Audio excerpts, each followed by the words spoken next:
Accidental Contact, written by Sjanevardsson. It landed in the mountains with all the grace of a fart joke in the midst of a love sonnet. In other words, it crashed hard. The creature that emerged from the rubble was the stuff of nightmares. Of monstrous size, it moved in unnatural ways, as if animated by some magical force that ignored the rules of physics. It lifted enormous boulders from the area around the crash and piled them around the damaged craft to hide it from prying eyes. It was like one of the old rubber suit monster movies came to life. When my team, tasked with monitoring the wildlife outside the city, saw the ship crash, we turned all our attention to it.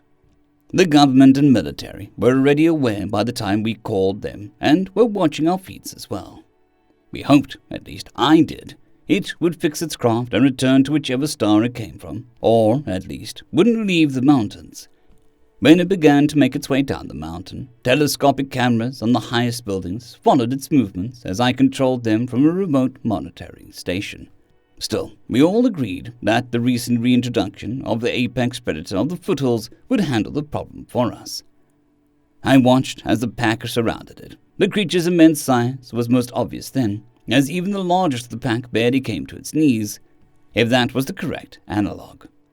With no way to hear what was happening, and much of the pack hidden by trees the creature towered over, we could do nothing but hope. When the creature crouched down and disappeared behind the trees, we thought perhaps the pack had laid the creature to rest. No sooner had we begun to breathe a sigh of relief when the creature stood again. In its arms it held one of the pack, walking out to open hills. The pack followed, jumping around the creature's legs. The creature crouched and set the poor, frightened animal down. With their tail wagging like mad, the pack surrounded the creature, where the pack was fearsome and dangerous. This creature had won them over in a matter of moments. No doubt it was as dangerous as the pack, if not more so. When it stopped and looked towards the city, we felt its predatory eyes on us, marking each of us as a target. It began in a loping stride towards the city. It moved faster than anything that size should have been able. All we could do was watch as it approached the city. It reached the ring road and folded its long legs under itself. It scanned the city with its predatory gaze, seeming to measure and take stock of us. What I at first thought was the creature's carapace turned out to be some sort of armor. It removed the armor from its hands, revealing long, misshapen fingers covered in something that left it looking slimy. Either that or the creature was indeed shedding its carapace. Either way, the sight triggered some deep instinctive part of the brain that put most of us on high alert while turning our stomachs in disgust. We could see the military vehicles rushing around the walls of the city on the ring road. Those same walls that kept the wild things outside the city hid the approach of the military as they approached. Once they cleared the corners, though, the creature stood and raised its hands above its shoulders. It looked like it was getting ready to strike. Having seen the creature's speed, I feared for the troops that they were rushing into harm's way. Most of the vehicles stopped far short of the giant, while 2 tanks continued on, one on each side. Still, their presence provided us with audio as well. The turrets on the tanks began to zero in on the creature, who jumped completely over one of them and kicked it so hard the entire tank spun to face the wilds as it fired. The second tank fired at nearly the same instant at a target that was no longer there. The creature grabbed the cannon of the tank that it had just kicked and ripped it off the tank along with the turret. It jumped to the other tank and did the same, before taking one giant stride away from the city and folding its legs beneath itself again.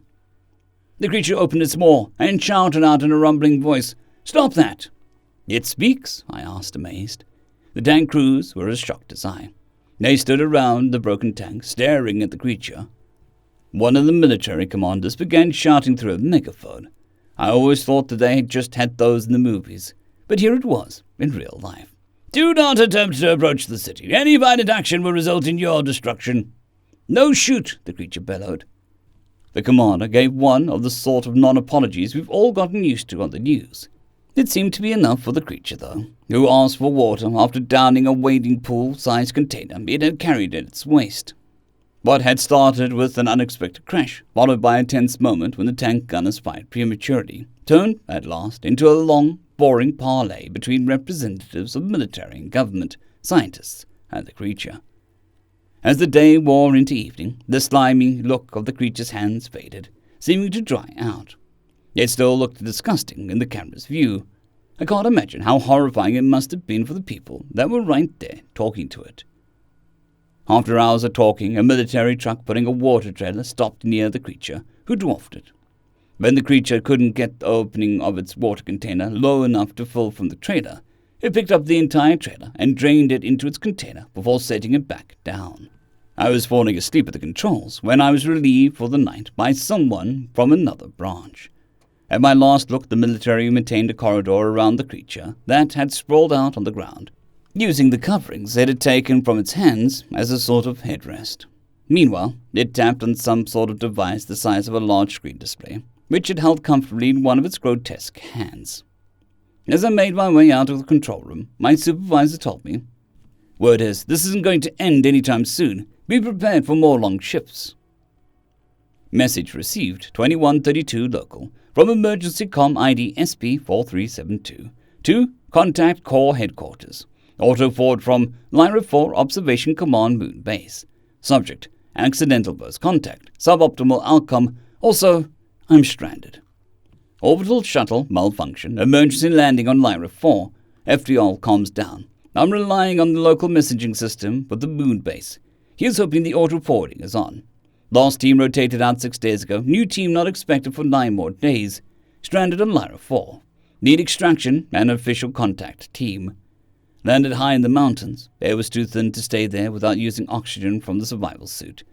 Have the 3 survival rations pouches from the suit, but no other food. I should have eaten breakfast this morning. Hit the shuttle in the rocks, but I'm pretty sure they saw me come down. Met a pack of 6-legged creatures that act like dogs and enjoy attention. They're the size of miniature poodles and have about the same temperament. I startled one so bad I thought that it was going to have a stroke.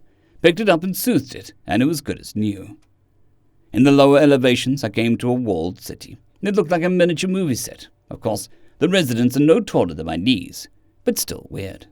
Got shot at by 2 tanks, but they both missed. I kicked one so it wasn't pointed at me, and told the toe of my survival suit. I got a little carried away and pulled the turrets off the tanks. One of the little 3-legged guys was banged up a little when I kicked the tank, but no real casualties. Hot as hell. I've been sweating like a pig.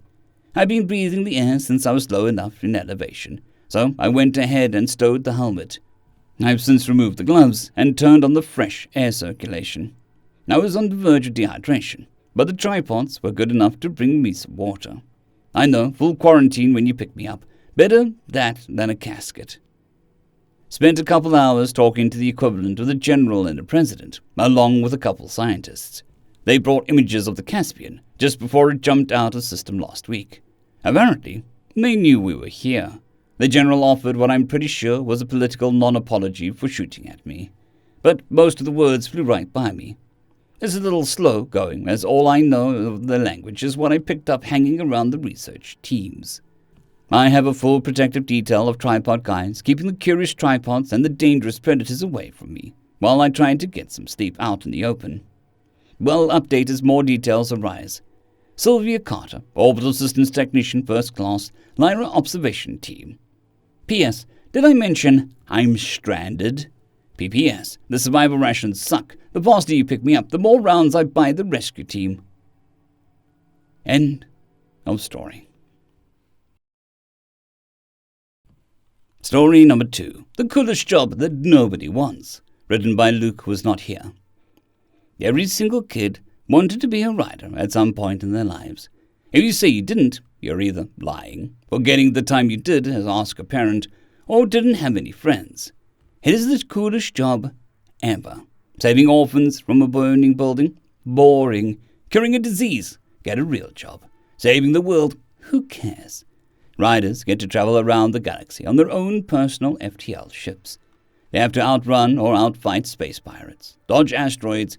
They deliver special messages or important famous people. They only have to work 6 months out of the year. Or they pilot these massive ships to bring 1,000 or maybe more people to their new home. Or giant freighters with riches beyond our wildest dreams.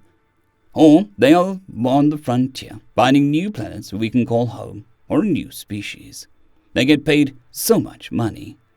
And then we all get older, and we learn what dying is, and suddenly all the things we think are cool about their job, we realize are terrifying. Space pirates, running into asteroids, having the fuel suddenly just blow up on you. But some of us, the really cool ones, decided, I could do that. And they do. And they're awesome, well-traveled, intelligent, cultured people, as tough as an asteroid with bodies that match. And after the war, we all knew that humans, in their utter, lovable, but still horrifying insanity, would make the best riders.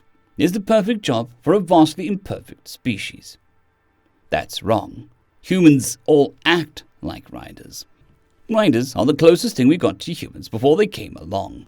I mean, how many of us have actually met a rider, talked to one, been on one of their ships?